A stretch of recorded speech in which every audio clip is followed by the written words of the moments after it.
58 লক্ষ মিসম্যাপ এখনো খোলাই হয়নি। আর নতুন ভোটার 2002-তে ছিল 40 লাখ, আর আজকে হয়েছিল 6 লাখ, কেটে দিয়ে 4.5 লাখ করেছে, এই 1.5 লাখ করেছে। 5 লক্ষ জ্যান্ত মানুষকেও কোথাও কোথাও জীবিত মৃতও দেখানো হয়েছে।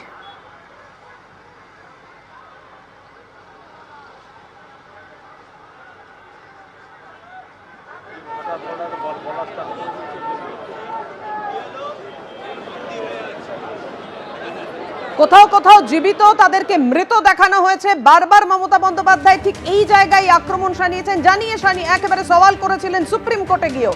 গতকাল সুকান্ত মজুমদার কি বলেছেন, আজকে কল্যাণ বন্দ্যোপাধ্যায় কি বললেন, পরপর আপনাদের সাথে।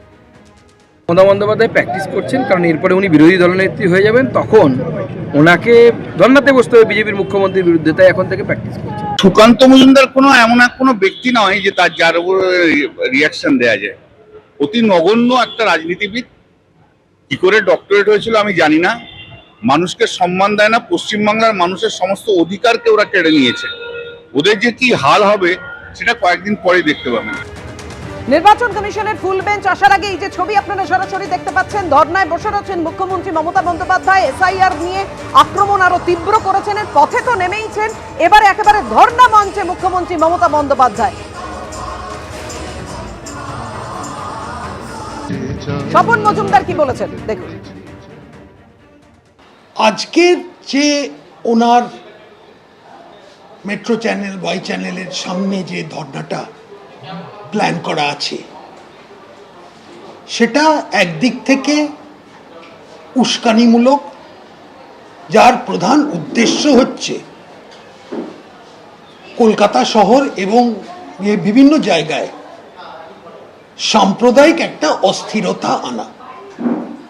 সুপ্রিম কোর্টে গিয়ে বলেছিলেন যে 2024-এর যা ইলেকশন রোল ছিল সেটার ভিত্তিতেই এখন নির্বাচন করা উচিত।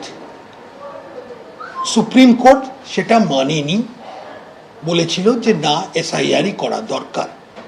তো এটা হচ্ছে আরেকটা পরিকল্পনা, যাতে সারা পশ্চিমবঙ্গে এক ধরনের অস্থিরতা শুরু করে যাতে ওই এসআইআরটা ইলেকশন কমিশনের কার্যকর্ম ভেস্তে দেওয়া যায়। অর্থাৎ এসআইআর কে ভেস্তে দিতেই তৃণমূল এটা পরিকল্পনা করছে, এমনটাই বিজেপি এভাবেই আক্রমণ শানাচ্ছে। তৃণমূল সাংসদ সুখেন্দু শেখর রায় কি বললেন দেখুন। বিধানসভা, লোকসভা, পুরসভা, কর্পোরেশন, পঞ্চায়েত, সমবায় সমিতি সবগুলোতে বিজেপি গোহারা হেরেছে, আর দুটো দল শূন্য থেকে মহাশূন্যের পথে হাঁটা দিয়েছে।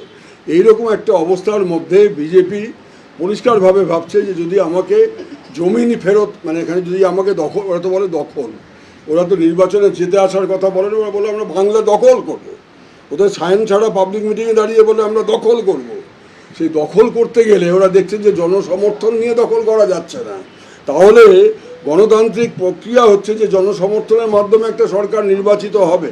অতএব জনসমর্থনের বাইরে গিয়ে একটা বাইপাস সার্জারি করে কোনো একটা সিচুয়েশন তৈরি করা যায় কি না, যার মাধ্যমে আমাদের সেই কাঙ্ক্ষিত ক্ষমতা দখলের অভিযানটা সফল হবে।